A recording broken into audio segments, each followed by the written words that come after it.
Fala galera, beleza? Seja bem-vindo ao canal Equaciona. Esse é o primeiro vídeo de 2017. Eu tirei umas fériasinhas curtinhas. Tava com saudade de vocês e estamos voltando com força total. Estou iniciando aqui agora um curso completo, básico, mas completo, de números complexos. Assista aí todas as aulas, essa é a parte inicial, só a introdução, tenho certeza que você vai gostar. Olha só, gente, números complexos costuma causar um certo temor nos alunos. É uma matéria que muita gente considera difícil, mas eu pretendo desmistificar isso nesse curso, você vai ver que é fácil. Se você relaxar e abrir teu coração para mim, você vai até gostar, vai achar divertido. Eu gosto de começar assim, né? Número complexo. Então a gente está falando de número. Vou fazer um paralelo histórico para você ver como é que a coisa se deu até chegar nos números complexos. Muito superficialmente, eu não vou entrar, lógico, no contexto histórico profundo, que não é o objetivo do curso. Olha só. Primeiramente, a gente tem os números naturais, né? O símbolo é esse aqui, conjunto dos números naturais, que são os números que a gente utiliza para contar. Foram os primeiros números com que a humanidade trabalhou, tá certo? Sendo que não é um conjunto completo, não é fechado para todas as operações. Por exemplo, o conjunto dos números naturais, né, composto aí do 0, 1, 2, 3, 4, você conhece o conjunto, você não pode, por exemplo, fazer essa operação, 3 menos 5, porque 3 menos 5 dá menos 2, que não pertence a esse conjunto. Então, para resolver isso, nesse momento, a humanidade fez o quê? Os matemáticos, na ocasião, vamos estender o conceito de número, vamos passar a trabalhar com números negativos também. Daí cria-se, então, uma extensão desse conjunto aqui, chamado de conjunto dos números inteiros, que a gente representa aí... Cadê o apagador, gente? Está aqui. Que a gente representa pela letra Z. E aí esse tipo de conta que eu acabei de apagar fica podendo ser feita à vontade, né? Porque a gente trabalha agora com números negativos. Mas esse conjunto Z inteiros também não é suficiente. Ele não é fechado, por exemplo, para a operação de divisão. Você não pode fazer nesse conjunto a operação, por exemplo, 3 dividido para 5, que dá 0,6. Não é um número inteiro. Então, mais uma vez, o que se faz? Uma extensão. Vamos resolver isso. Vamos criar um conjunto que contemple esses elementos aqui, que são frutos de uma divisão, de uma razão. Portanto, cria-se então um conjunto dos números racionais. Conjunto bem maior que agora, que contém esses dois, tá? Racionais, a gente usa a letra Q para representar. Conjunto, então, de todos os números que são fruto de uma fração, de uma divisão, tá? O que acontece é que você tem essa completude para multiplicação, para divisão, para soma. No entanto, para algumas operações especiais, como por exemplo a radiciação, esse conjunto também não é completo. Se você tenta aqui extrair, por exemplo, a raiz quadrada de 2, você obtém um número que não é racional, que não é fruto de nenhuma fração, não é fruto de uma divisão, né, entre números inteiros. Eu não vou entrar muito no mérito da coisa, mas a partir daqui, desse problema do raiz de 2 mesmo, resolve-se então estender mais uma vez o conceito de número. Não a partir daqui.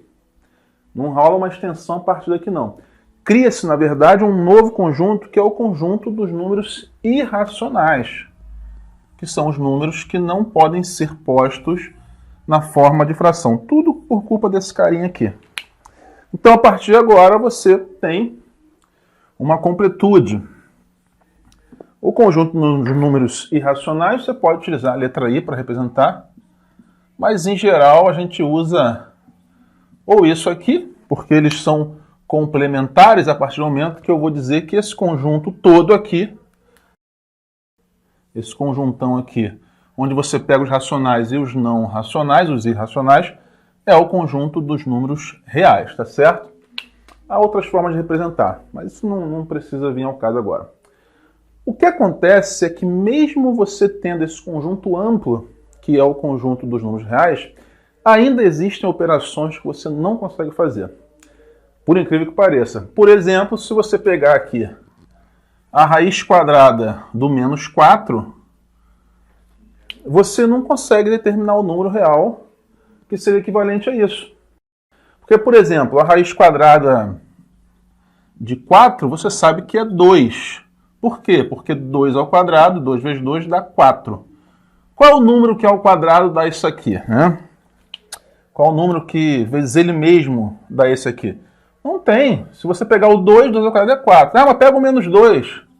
Menos 2 ao quadrado, pessoal, é menos 2 vezes menos 2. Você sabe que na multiplicação, menos com menos dá mais. Então é 4 também. Não dá menos 4. Tá vendo? Ele não é tão completo assim. Então, mais uma vez, os matemáticos resolvem ampliar o conceito de número e cria-se, então, a seguinte situação. Primeiro, vamos simplificar um pouco isso aqui. Só para você entender, tá?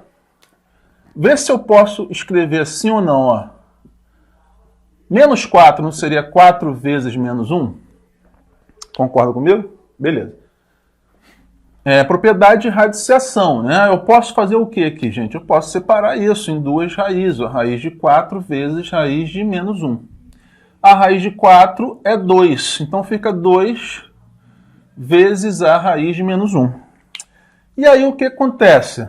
Não mudou nada. A gente continua com o mesmo problema, porque raiz de menos 1 também não é um número real. Então eles decidem nesse momento, olha, vamos fazer o seguinte. Vamos começar a operacionalizar com esse símbolo aqui, supondo que ele existe, mas a gente sabe que ele não é um número real. Tá certo? Então a gente define, né, que esse carinha aqui, o raiz de menos 1, só para ficar mais bonitinho, vai ser uma unidade que não é real, portanto é imaginária, e eu vou chamar de i. Ah, Paulo, então o i nada mais é do que o raiz quadrada de menos 1? Exatamente. Isso aqui, portanto, é a nossa unidade imaginária, que é o elemento mais importante dos números complexos. Tá certo?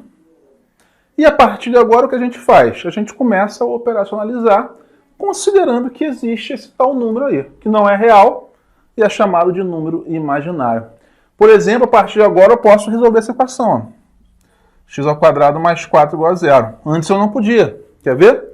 Porque se x ao quadrado mais 4 é igual a 0, x ao quadrado é igual, vou passar para lá, ó, menos 4. Nesse momento, o que eu faço? Extraio a raiz quadrada do lado, né? Não esquecendo do mais ou menos.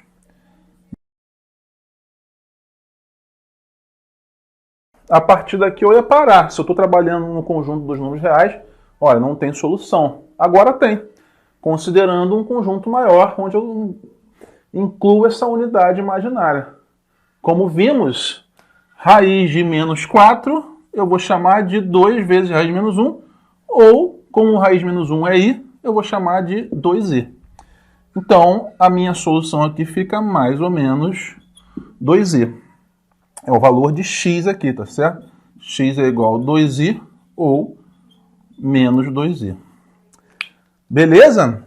Ficou um pouco claro? Espero que você possa ter entendido esse raciocíniozinho aqui, só para não chegar direto e falar assim, ó, a unidade imaginária, por definição, é a raiz de menos 1. Mas eu queria que você tentasse entender o contexto, tá certo? Então é isso, eu espero que você tenha entendido. Antes de deixar você embora, eu quero fazer um exemplo de uma outra equação do segundo grau que dá para a gente resolver agora dentro do conjunto dos números complexos, né? Que inclui aí essa unidade imaginária. Só o tempo para apagar o quadro rapidão, pera aí.